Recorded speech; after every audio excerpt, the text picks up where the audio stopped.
ಜಿ5 ಇರುವಾಗ ನೀವು ನಿಮ್ಮ ನೆಚ್ಚಿನ ಶೋಗಳನ್ನ ಎಂದಿಗೂ ಮಿಸ್ ಮಾಡಿಕೊಳ್ಳುವುದಿಲ್ಲ. ಅದು ಸಂಪೂರ್ಣ ಉಚಿತವಾಗಿ.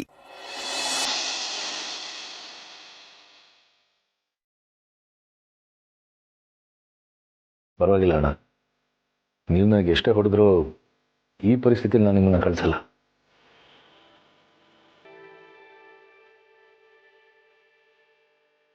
ನಾವೆಷ್ಟೋ ಸರಿ ದುಡ್ಡು ತಗೊಳ್ಳೋ ನಿರ್ಧಾರದಿಂದ ಏನೇನೋ ಅನಾಹುತಗಳಾಗುತ್ತೆ. ಪರಿಸ್ಥಿತಿನ ಎದುರಿಸ್ಬೇಕಾದ್ರೆ ಸಮಾಧಾನವಾಗಿ ಯೋಚನೆ ಮಾಡಬೇಕು ಅಂತ ನೀವೇ ನನಗೆ ಎಷ್ಟೊಂದು ಸರಿ ಹೇಳಿದ್ದೀರಾ. ಸಮಾಧಾನ ಮಾಡ್ಕೋವಿ. ನಾನು ಗಮನಿಸಿದ ಹಾಗೆ ಆ ಮನೆಯಲ್ಲಿ ಎಲ್ಲರಿಗಿಂತ ಹೆಚ್ಚು ತಾಳ್ಮೆ ಇರೋದು ನಿನಗೆ, ಹೆಚ್ಚು ಬುದ್ಧಿವಂತಿಕೆ, ಹೆಚ್ಚು ವಿವೇಕ ಇರೋದು ನಿನಗೆ. ಆದರೆ ಹಾಗೇನೆ ಭಾವನೆಗಳಿಗೆ ಮಿಡಿಯುವಂಥ ಜೀವ ನಿನ್ನದು. ಭಾವನೆಗಳಿಗೆ ನೋವಾದಾಗ ಮನಸ್ಸಿನಲ್ಲಿ ಆವೇಶ, ಕೋಪ ಇದೆಲ್ಲ ಬರೋದು ಸಹಜನೇ. ಆದರೆ ಬುದ್ಧಿವಂತನಾದ ನೀನು ಆವೇಶನೆಲ್ಲ ತಡೆದು ಹಿಡ್ಕೊಂಡು ಸಮಸ್ಯೆನ ಹೇಗೆ ಬಗೆಹರಿಸಬಹುದು ಅನ್ನೋದ್ರ ಬಗ್ಗೆ ಯೋಚನೆ ಮಾಡಬೇಕು. ನಿನಗೆ ಇಷ್ಟೆಲ್ಲ ಕೋಪ ಆವೇಶ ಬಂದಿರಬೇಕಾದ್ರೆ ನಿನ್ನ ತಮ್ಮಂದರು ನಿನಗಿಂತ ಚಿಕ್ಕವರು, ಅವ್ರಿಗೆ ಇನ್ನೆಷ್ಟು ಕೋಪ ಆವೇಶ ಬಂದಿರಬೇಕು ಹೇಳು. ಅವ್ರಿಗೆ ಬುದ್ಧಿ ಹೇಳಬೇಕಾದವನು ನೀನು. ಅವಿ ಯೋಚನೆ ಮಾಡು. ಸಾರಿ ಸನ್ನತ್, ನಾನು ನಿನ್ನ ಮೇಲೆ ಕೈ ಮಾಡಬಾರ್ದಾಗಿತ್ತು. ಆದರೆ ನಾನು ಏನು ಮಾಡ್ತಿದ್ದೀನಿ, ಏನು ಮಾಡಬೇಕೋ ಒಂದೂ ಗೊತ್ತಾಗ್ತಿಲ್ಲ.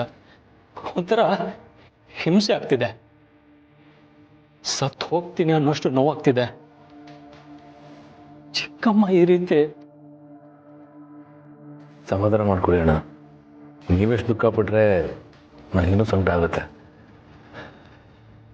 ಇಲ್ಲ ಸಮರ್ಥ್, ಇದೇ ಆಕ್ಸಿಡೆಂಟ್ ಕೇಸಲ್ಲಿ ಪೊಲೀಸರು ನಿನ್ನ ಅರೆಸ್ಟ್ ಮಾಡಿದಾಗ, ನಿಧಿ ಮದುವೆ ನಿಂತಾಗ, ಈ ಆರೋಪ ಅಭಿ ತಲೆ ಮೇಲೆ ಬಂದಾಗ, ಈ ಯಾವುದು ಸಮಯದಲ್ಲಿ ಚಿಕ್ಕಮ್ಮ ಏನು ಹೇಳಲೇ ಇಲ್ಲ.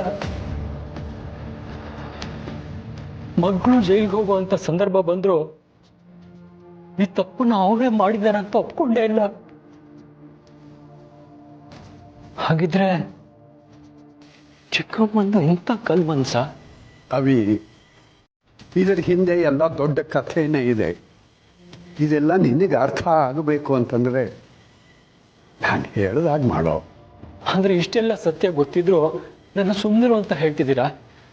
ತಪ್ಪು ಮಾಡಿದವ್ರಿಗೆ ಶಿಕ್ಷೆ ಆಗ್ಬೇಕಲ್ವ ತಾತ?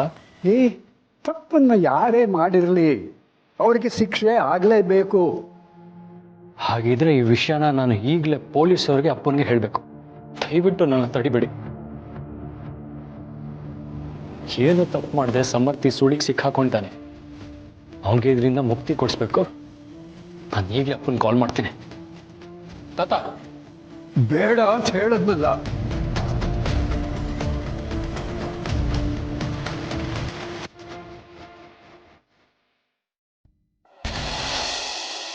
ನೀವು ನನ್ನ ಯಾಕೆ ತಡೀತಾ ಇದ್ದೀರಾ ಅಂತ ನನಗೆ ಗೊತ್ತಾಗ್ತಿಲ್ಲ. ಅಪ್ಪನಿಗೆ ಈ ವಿಷಯಗಳು ಗೊತ್ತಾಗ್ಬೇಕಲ್ವಾ? ಅಪ್ಪ ಚಿಕ್ಕಮ್ಮನ ತುಂಬಾ ತಪ್ಪು ತಿಳ್ಕೊಂಡಿದ್ದಾರೆ, ಅವನ್ನ ತುಂಬಾ ನಂಬಿದ್ದಾರೆ. ಅಂಥದ್ರಲ್ಲಿ ಈ ವಿಷಯಗಳು ಅಪ್ಪನಿಗೆ ಗೊತ್ತಾಗ್ಬೇಕಲ್ವಾ? ಅವಿ, ನೀನು ಕೇಳ್ತಿರೋ ಪ್ರಶ್ನೆನಲ್ಲೇ ಉತ್ತರನೂ ಇದೆ. ನೀನೇ ಹೇಳ್ತಿರೋ ಹಾಗೆ ಮಾಧವ ಶಾರ್ವರಿನ ತುಂಬ ನಂಬಿದ್ದಾನೆ.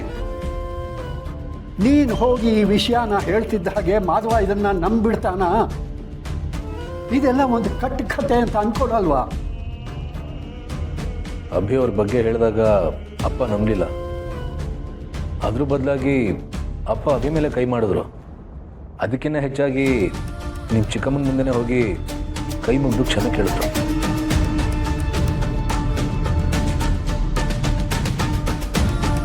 ಅವನು ಮಾಡಿರೋ ತಪ್ಪಿಗೆ ನಾನು ನಿನ್ನ ಹತ್ರ ಕ್ಷಮೆ ಕೇಳ್ತೀನಿ. ನಾವೆಲ್ಲ ಈ ಮನೇಲಿ ನಿನ್ನನ್ನು ಎಷ್ಟು ನಂಬಿದ್ದೀವಿ ಅಂತ ಗೊತ್ತಿದ್ದು ಅವನ ಈ ರೀತಿ ಮಾತಾಡ್ಬಿಟ್ನಲ್ಲ, ಅದನ್ನು ನನ್ನಿಂದ ಸಹಿಸ್ಕೊಳಕ್ಕಾಗಲಿಲ್ಲ. ಅದೆಲ್ಲ ನೆನ್ಸ್ಕೊಂಡ್ರೆ ರಕ್ತ ಕುದಿಯುತ್ತೆ. ತಪ್ಪು ಮಾಡಿರೋದು ಚಿಕ್ಕಮ್ಮ, ಆದರೆ ಕೈ ಮುಗಿದು ಕ್ಷಮೆ ಕೇಳಿದ್ದು ಅಪ್ಪ. ಇಷ್ಟರಲ್ಲೇ ಅರ್ಥ ಮಾಡ್ಕೋ ಅವಿ. ಅವಳು ಎಷ್ಟು ನಾಟಕ ಆಡಿ ಈ ನಂಬಿಕೆಯನ್ನೆಲ್ಲ ಸಂಪಾದನೆ ಮಾಡಿದ್ದಾಳೆ ಅಂತ. ಈ ನಂಬಿಕೆಗಳನ್ನೆಲ್ಲ ಅಷ್ಟು ಸುಲಭವಾಗಿ ಹೊಡೆದು ಹಾಕೋಕ್ಕಾಗೋಲ್ಲ. ಬಲವಾದ ಸಾಕ್ಷಿ ಸಮೇತ ಇದನ್ನ ಸಾಬೀತು ಮಾಡಬೇಕು. ಅಷ್ಟು ಮಾತ್ರ ಅಲ್ಲ, ಅವ್ರನ್ನ ರೆಡ್ ಹ್ಯಾಂಡಾಗಿ ಹಿಡಿಬೇಕು. ಅವ್ರು ತಪ್ಪು ಮಾಡ್ಬೇಕಾದ್ರೆ ಸಿಕ್ಕಾಕೋಬೇಕು. ಹೌದು, ಅದನ್ನು ಬಿಟ್ಟು ನಾವೇನಾದರೂ ಆತುರ ಪಟ್ಟು ನಿರ್ಧಾರ ತಗೊಂಡ್ರೆ ನಾವಾಗೆ ಸುಲಭವಾಗಿ ಅವಳು ತಪ್ಪಿಸ್ಕೊಂಡು ಹೋಗೋದಕ್ಕೆ ದಾರಿ ಮಾಡಿಕೊಟ್ಟಾಗತ್ತೆ.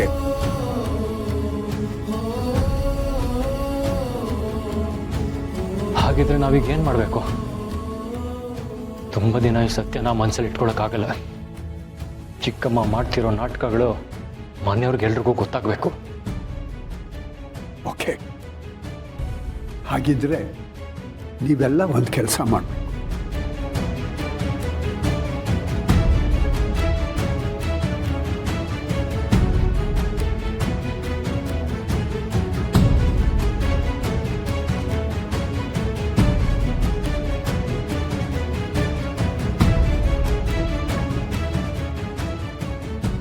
ತಾತ, ಇದೆಲ್ಲ ಆಗತ್ತೆ ಅಂತೀರಾ? ಖಂಡಿತ ಆಗತ್ತೆ ಅವಿ, ಖಂಡಿತ ಆಗತ್ತೆ. ಅವಳ ಬಗ್ಗೆ ಸಾಕ್ಷಿಗಳನ್ನ ಕಲೆ ಹಾಕಬೇಕು ಅಂತಾನೆ ನಾನು ರವೀಂದ್ರ ತಾವರೆಕೆರೆಗೆ ಹೋಗಿದ್ದು. ಅಲ್ಲಿ ಅವಳ ಕುಟುಂಬದ ಬಗ್ಗೆ ಗೊತ್ತಾಯಿತು. ಸಾಕ್ಷಿಗಳು ಸಿಕ್ಕವು, ಆದರೆ ಸಿಕ್ಕ ಸಾಕ್ಷಿಗಳು ಸಾಕಾಗೋಲ್ಲ. ಹಾಗಂತ ಆ ಸಾಕ್ಷಿಗಳು ಸಾಮಾನ್ಯವಾದ್ದೇನಲ್ಲ. ಆ ಸಾಕ್ಷಿಗಳಿಂದ ಅವಳು ಹೇಳಿದಂಥ ದೊಡ್ಡ ಸುಳ್ಳು ಬಯಲಾಗಿದೆ. ಹೌದು, ಚಿಕ್ಕಮ್ಮ ಅನಾಥೆ ಅಂದ್ಕೊಂಡು ಮನೆಗೆ ಬಂದಿದ್ದಂತೆ. ಆದರೆ ಅವ್ರಿಗೆ ಕುಟುಂಬ ಇರೋ ವಿಷಯ ಮನೇಲಿ ಯಾರಿಗೂ ಗೊತ್ತಿಲ್ಲ. ಗೊತ್ತಾಗುತ್ತೆ. ಇದೆಲ್ಲ ಒಂದೊಂದಾಗಿ ಗೊತ್ತಾಗೋದ್ರ ಬದಲು ಸರಿಯಾಗಿರೋ ಸಾಕ್ಷಿ ಸಮೇತ ಎಲ್ಲರೂ ನಂಬೋ ಹಾಗೆ ಒಟ್ಟಿಗೆ ಗೊತ್ತಾಗಬೇಕು.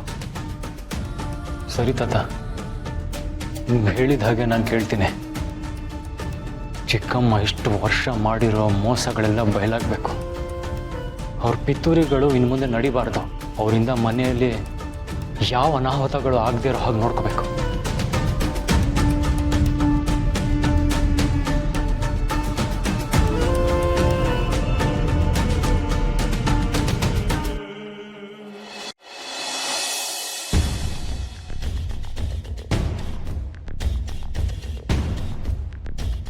ಸರಿ ತಾತ, ನಾನು ಹೊರಡ್ತೀನಿ.